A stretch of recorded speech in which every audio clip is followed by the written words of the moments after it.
Hi ಸ್ನೇಹಿತರೆ, ನಮ್ಮ ರೋಚಕ ಪ್ರಪಂಚ ಚಾನಲ್ಗೆ ಎಲ್ಲರಿಗೂ ಸ್ವಾಗತ.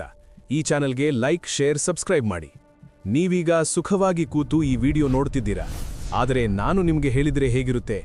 ನೀವೀಗ ಕೂತಿರುವ ಈ ಜಾಗ ಒಂದು ಕಾಲದಲ್ಲಿ 8500 ಡಿಗ್ರಿ ಸೆಲ್ಸಿಯಸ್ ತಾಪಮಾನದಲ್ಲಿ ಉರಿಯುತ್ತಿದ್ದ ಸ್ಥಳ ಅಂತ, ಅಥವಾ ಇದೇ ಜಾಗ ಲಕ್ಷಾಂತರ ವರ್ಷಗಳ ಕಾಲ ಹಿಮದಿಂದ ಮುಚ್ಚಿಕೊಂಡಿತ್ತು ಅಂತ.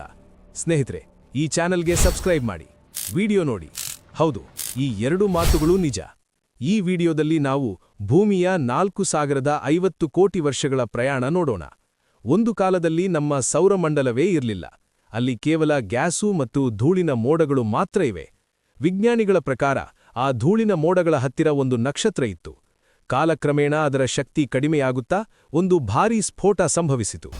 ಆ ಸ್ಫೋಟದಿಂದ ಧೂಳಿನ ಕಣಗಳು ಒತ್ತಡಕ್ಕೆ ಒಳಗಾಗಿ ದೊಡ್ಡ ಕಲ್ಲುಗಳು ಮತ್ತು ಉಲ್ಕಾ ಪಿಂಡಗಳಾಗಿ ರೂಪಾಂತರಗೊಂಡವು. ಈಗ ಗ್ರಾವಿಟಿ, ಆಕರ್ಷಣ ಶಕ್ತಿ ಹುಟ್ಟಿತು.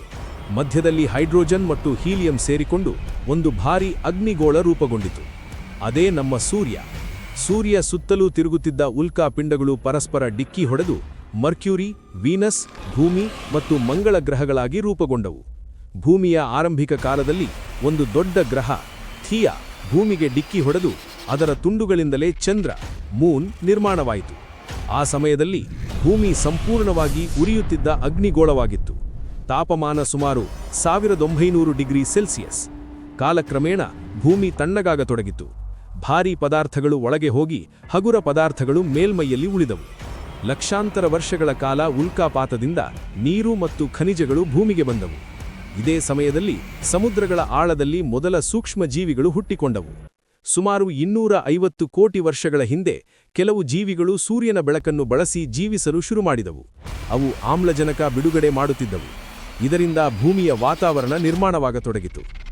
ಆಮೇಲೆ ಒಂದು ಕಾಲದಲ್ಲಿ ಭೂಮಿ ಸಂಪೂರ್ಣವಾಗಿ ಹಿಮದಿಂದ ಮುಚ್ಚಿಕೊಂಡಿತು. ಸ್ನೋಬಾಲ್ ಅರ್ತ್ ಸ್ಥಿತಿ. ಆದರೆ ಜ್ವಾಲಾಮುಖಿಗಳಿಂದ ಹೊರಬಂದ ಉಷ್ಣದಿಂದ ಮತ್ತೆ ಹಿಮ ಕರಗತೊಡಗಿತು. ಕಾಲಕ್ರಮೇಣ ಸಮುದ್ರ ಜೀವಿಗಳು ಅಭಿವೃದ್ಧಿಯಾಗುತ್ತಾ ಸುಮಾರು 47 ಕೋಟಿ ವರ್ಷಗಳ ಹಿಂದೆ ಮೊದಲ ಸಸ್ಯಗಳು ಭೂಮಿಯ ಮೇಲ್ಮೈಗೆ ಬಂದವು. ಆಮೇಲೆ ಪ್ರಾಣಿಗಳು ಭೂಮಿಗೆ ಬಂದು ಡೈನೋಸರ್ಗಳು ಭೂಮಿಯನ್ನು ಆಳತೊಡಗಿದವು. ಸುಮಾರು 6.5 ಕೋಟಿ ವರ್ಷಗಳ ಹಿಂದೆ ಒಂದು ಭಾರೀ ಉಲ್ಕಾಪಿಂಡ ಭೂಮಿಗೆ ಡಿಕ್ಕಿ ಹೊಡೆದು ಡೈನೋಸರ್ಗಳು ಸಂಪೂರ್ಣವಾಗಿ ನಾಶವಾದವು. ಈ ಭೀಕರ ಘಟನೆಯ ನಂತರ ಚಿಕ್ಕ ಜೀವಿಗಳು ಬದುಕುಳಿದವು. ಅವು ಕ್ರಮೇಣ ಕೋತಿಗಳು, ಏಪ್ಸ್, ಮನುಷ್ಯರುವಾಗಿ ಅಭಿವೃದ್ಧಿಯಾಯಿತು. ಇಂದು ನಾವು ಭೂಮಿಯ ಅತ್ಯಂತ ಅಭಿವೃದ್ಧಿ ಹೊಂದಿದ ಪ್ರಜಾತಿ. ಆದರೆ ಒಂದು ಪ್ರಶ್ನೆ ಇದೆ. ಈ 4050 ಕೋಟಿ ವರ್ಷಗಳಲ್ಲಿ ಯಾವ ಪ್ರಾಣಿಯೂ ಭೂಮಿಯನ್ನು ಹಾಳು ಮಾಡಿಲ್ಲ. ಆದರೆ ಮನುಷ್ಯ ಮಾತ್ರ ಮಾಡುತ್ತಿದ್ದಾನೆ. ಕಾರ್ಬನ್ ಡೈಆಕ್ಸೈಡ್ ಹೆಚ್ಚುತ್ತಿದೆ. ಪ್ರಕೃತಿ ಬದಲಾಗುತ್ತಿದೆ. ವಿಜ್ಞಾನಿಗಳ ಪ್ರಕಾರ ಭವಿಷ್ಯದಲ್ಲಿ ಮತ್ತೆ ಭೂಮಿಯಲ್ಲಿ ದೊಡ್ಡ ಬದಲಾವಣೆಗಳು ಆಗಬಹುದು. ಈ ಕಥೆ ನಿಮಗೆ ಇಷ್ಟವಾಗಿದ್ರೆ ಇಂತಹ ರೋಚಕವಾದ ಕಥೆ ನಮ್ಮ ಚಾನೆಲ್ನಲ್ಲಿ ಬರುವುದಕ್ಕೆ ನಿಮ್ಮ ಒಂದು ಸಬ್ಸ್ಕ್ರೈಬ್ ಮುಖ್ಯ. ಧನ್ಯವಾದಗಳು.